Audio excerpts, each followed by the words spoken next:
আজকে বিভিন্ন জায়গায় হামলা শুরু হয়েছে, মাথা গরম হয়ে গিয়েছে। মাঘ মাস, আরে ভাই এখন মাথা গরম হলে চৈত্র মাসে কি করবেন? একটু ঠান্ডা রাখেন না।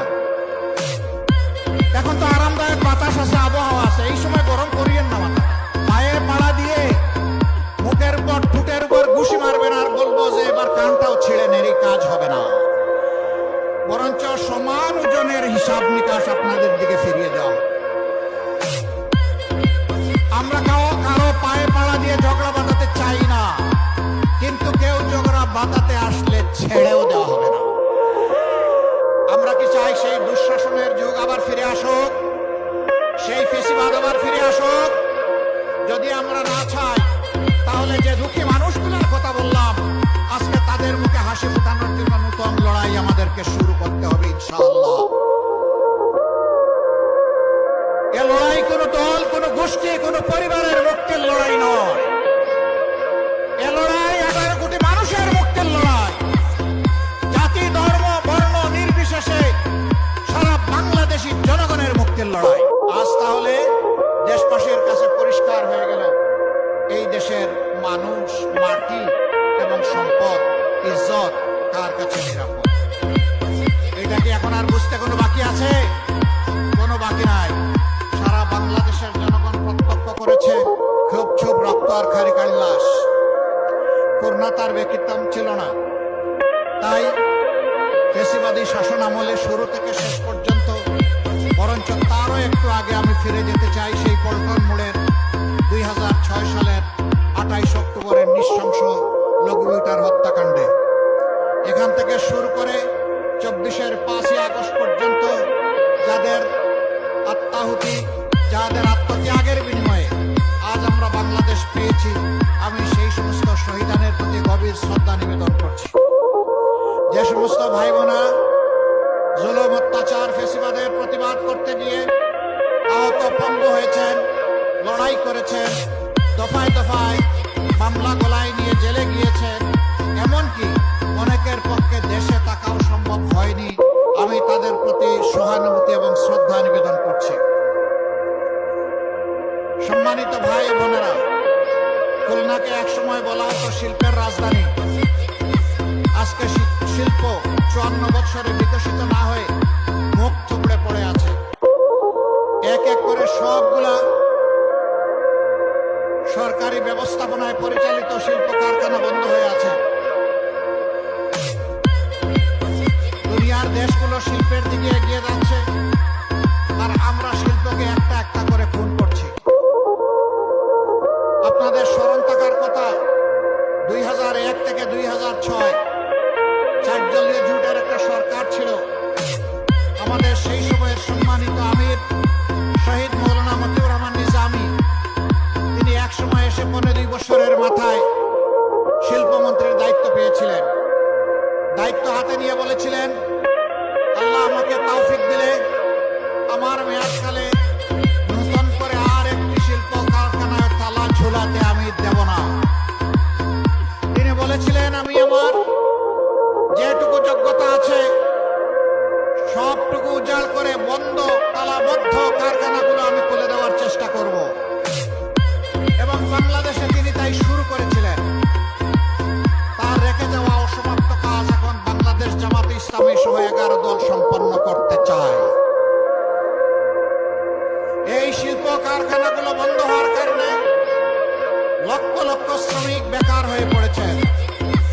এখানে একজন মানুষ বেকার হয়নি, একজন মানুষ বেকার হওয়ার সাথে সাথে একটা পরিবার বিপদের মুখে পড়ে গিয়েছে। আমরা ইনশাআল্লাহ জনগণের ভালোবাসায়, সমর্থনে, ভোটে, রায়ে, আল্লাহ তাআলার ইচ্ছায় যদি এদেশের সেবা করার সুযোগ পাই, আমরা কথা দিচ্ছি বন্ধ নয়, বন্ধগুলা খুলব, নতুন করে ইন্ডাস্ট্রি স্থাপন করা হবে এবং আমাদের সন্তানদের হাতে কাজ তুলে দেওয়া হবে। ছেলেরা কাজ করবে, মেয়েরা কাজ করবে, স্বস্তির সাথে, নিরাপত্তার সাথে কাজ করবে ইনশাআল্লাহ। আমরা কর্মক্ষেত্রে মামা খালুর কোনো হিসাব নিকাশ নেব না। ওই টেলিফোন আমাদের কাছে অচল। আমরা ইনসাফের ভিত্তিতে যার পাওনা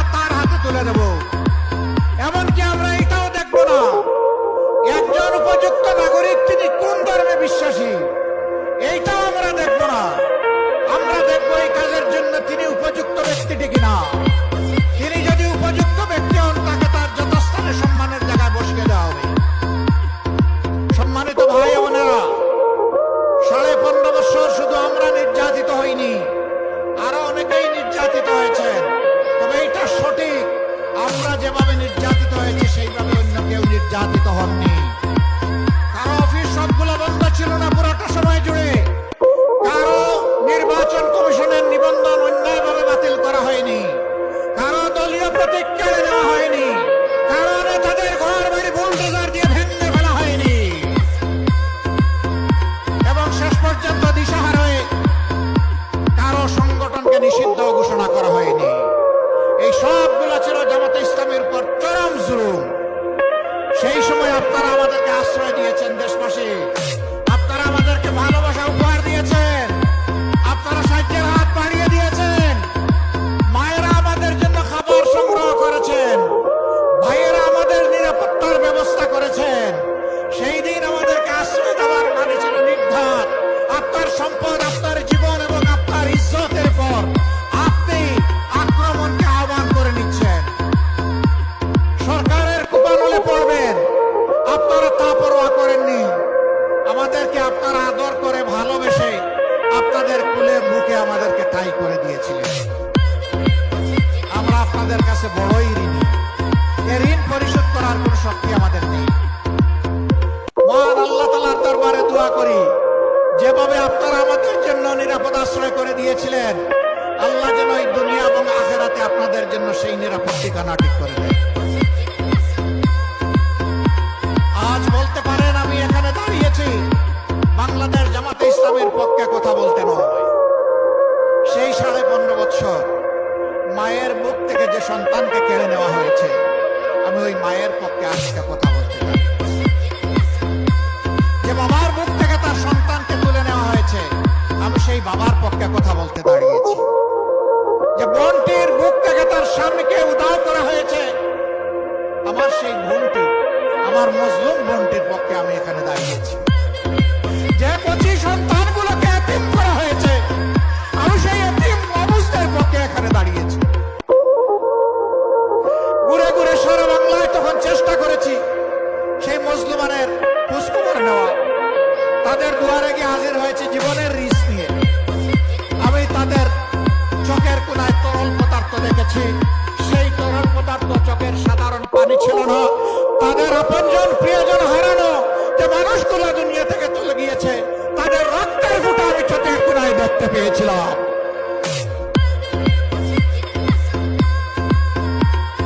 অবুঝ বাচ্চাগুলো বলতে, আসেন আমার সাথে আসেন। হাত ধরে নিয়ে একটা দেয়ালে তার বাবার একটা ছবি দেখে বলতে, এটা আমার বাবা। আমার বাবা কি আর আসবে? এই শিশুদেরকে জবাব দেওয়ার মতো কোনো ভাষা আমাদের মুখে টুটে ছিল না। সেদিন আমরা স্তব্ধ হয়ে গিয়েছি। সারা বাংলাদেশকে বৈধভূমিতে পরিণত করা হয়েছিল। আজ আমি তাদের পক্ষে দাঁড়িয়েছি এখানে।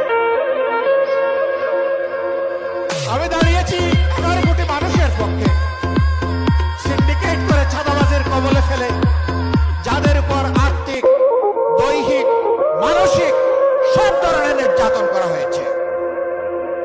ব্যাংকগুলো ডাকাতি করে উচাড় করে ফেলা হয়েছে। শেয়ার মার্কেট লুট করে কমপক্ষে 284 জন মানুষকে আত্মহত্যায় বাধ্য করা হয়েছে। লক্ষ লক্ষ পুঁজি বিনিয়োগকারীকে, তরুণদেরকে রাস্তায় বসানো হয়েছে। আজ আমি তাদের পক্ষে দাঁড়িয়েছি। আমি তাদের পক্ষে দাঁড়িয়েছি যারা এদেশের মানুষকে গোলাম বানিয়ে নিজেরা জমিদার হয়ে বসেছিল। তাদের বিরোধিতা করতে গিয়ে যারা আওয়াজ তুলেছিল, তাদের কণ্ঠ স্তব্ধ করে দেওয়ার জন্য জনগণের টাকায় কিনা অস্ত্র থেকে গুলি ছোড়া হয়েছিল। 24-এর বিপ্লবের সময় শিশু থেকে বৃদ্ধ, বোন থেকে ভাই, সেই টেকনাফ থেকে তেতুলিয়া, জাফলং থেকে সুন্দরবন, সবাই নেমে পড়েছে। মা তার 10 মাসের কুলের অবুঝ শিশু নিয়ে রাস্তায় নেমে পড়েছে। রাজধানী ঢাকার উত্তরায় সাংবাদিক বন্ধুরা প্রশ্ন করেছে, মা আপনি এই সাংঘাতিক কাজটা করতে গেলেন কেন? তিনি জিজ্ঞেস করলেন, আমি কি সাংঘাতিক কাজ করলাম? বলে যে এই যে কুলের অবুঝ শিশু নিয়ে আপনি রাস্তায় এসেছেন, মুহুর্মুহু গুলি আটকে আসলের ধোয়া, যদি কোনো কিছু হয়ে যায়, কয় কি হতে পারে? কয় গুলি এসে আপনাকে, আপনার সন্তানকে খতম করে দিতে পারে। সে মা চিৎকার দিয়ে সেদিন বলেছিলেন, সন্তান আমার একটা নয়, আজকে বাংলার রাস্তায় আনাচে কানাচে লক্ষ লক্ষ যে তরুণ তরুণী নেমেছে, সবগুলো আমার সন্তান। আমি সেই সন্তানদের সাথে সংহতি প্রকাশ করতে এখানে এসেছি।